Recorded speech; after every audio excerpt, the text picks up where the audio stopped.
Ayu, kita sering melihat satu instansi yang inovatif dan adaptif.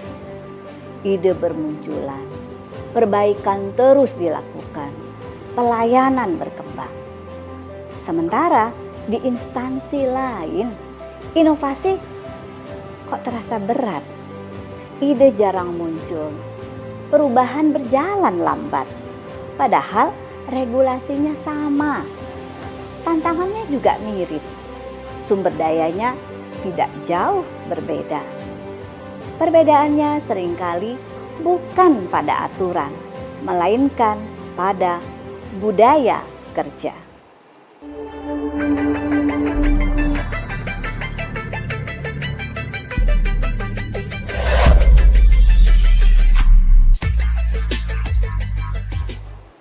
Halo sahabat Ayu, saya Diah Natalisa. Di episode keempat ini kita akan membahas fondasi yang sering tidak terlihat namun sangatlah menentukan. Budaya inovasi di birokrasi. Di sebuah unit pelayanan, para ASN terbiasa berdiskusi setiap minggu. Tidak semua ide langsung diterapkan. Tidak semua percobaan berhasil. Namun, setiap usulan didengarkan. Setiap kendala dibahas secara terbuka. Setiap perbaikan kecil dicatat. Di tempat ini tidak ada spanduk besar bertuliskan program inovasi. Namun, perubahan terus terjadi. Inovasi tidak dianggap sebagai proyek khusus, melainkan bagian dari cara bekerja sehari-hari. Dan disitulah letak perbedaannya. Ada satu ungkapan terkenal dalam kepemimpinan. Culture eats strategy for breakfast. Strategi bisa disusun dengan rapi. Roadmap bisa ditulis dengan detail. Target bisa ditetapkan setiap tahun. Namun, jika ada budaya organisasinya, takut salah, alergi terhadap kritik, terlalu hierarkis, atau hanya berorientasi pada laporan, maka inovasi sulit untuk bertahan. Budaya akan menentukan apakah ide boleh muncul dari bawah. Apakah kegagalan boleh dibahas bersama-sama? Apakah perbaikan kecil dihargai? Dan apakah perubahan dipandang sebagai ancaman atau justru kebutuhan? Tanpa budaya yang mendukung, inovasi hanyalah menjadi dokumen.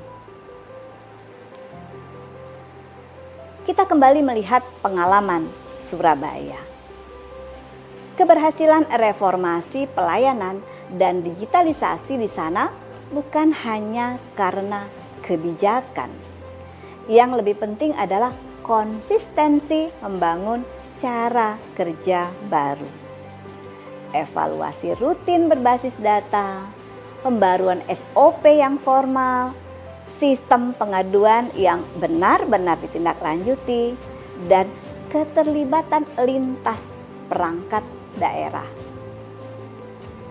Inovasi tidak berdiri sebagai proyek terpisah. Ia masuk ke dalam ritme organisasi. Ketika budaya kerja berubah, inovasi tidak lagi terasa sebagai tekanan, melainkan justru kebutuhan bersama. Sahabat Ayu, budaya tidak dibentuk oleh slogan. Budaya dibentuk oleh perilaku pimpinan sehari-hari. Seorang pimpinan yang membuka ruang diskusi, menerima kritik dengan tenang, mengakui kesalahan secara terbuka, dan melindungi tim saat terjadi kegagalan yang wajar. Secara tidak langsung, ia sedang membangun budaya organisasi. Sebaliknya, pimpinan yang cepat menyalahkan akan membuat tim memilih diam. Budaya inovasi tumbuh ketika rasa aman dan keteladanan hadir secara konsisten. Sahabat Ayu, budaya inovasi dalam birokrasi biasanya memiliki ciri-ciri berikut. Pertama, ide dapat datang dari siapa saja tanpa melihat jabatan. Yang kedua, kesalahan dibahas untuk belajar, bukan untuk mencari kambing hitam. Yang ketiga, perbaikan kecil dihargai, tidak harus menunggu perubahan besar. Yang keempat, pembelajaran lebih penting daripada sekedar pencitraan. Dan yang kelima, pemimpin hadir sebagai fasilitator perubahan. Budaya seperti ini tidak membuat birokrasi longgar, justru membuatnya lebih adaptif dan responsif terhadap kebutuhan masyarakat. Sahabat Ayu, budaya tidak dibangun melalui satu surat edaran. Ia tumbuh melalui kebiasaan yang konsisten. Bagi pimpinan publik, pertanyaan pentingnya adalah apakah organisasi yang saya pimpin aman untuk mengusulkan ide?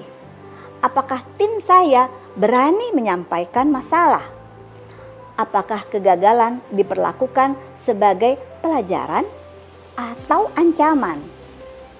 Jika jawabannya belum jelas, maka budaya inovasi belum benar-benar tumbuh. Dan tanpa budaya, inovasi akan selalu bergantung pada individu tertentu. Sahabat Ayu, kita telah membahas kepemimpinan, ruang aman dan keberlanjutan, serta budaya inovasi.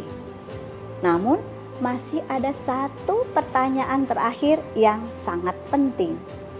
Bagaimana memastikan inovasi pelayanan publik benar-benar berdampak bagi masyarakat? Karena pada akhirnya, tujuan inovasi bukan sekedar perubahan internal, melainkan manfaat nyata bagi publik yang dilayani. Itulah yang akan kita bahas di episode terakhir. Saya Diah Natalisa, terima kasih telah menyimak episode keempat dari miniseri Kepemimpinan Publik dan Inovasi Pelayanan. Mari kita bangun birokrasi yang tidak hanya memiliki strategi, tetapi juga budaya untuk terus belajar dan berubah. Sampai jumpa di episode terakhir, sahabat Ayu.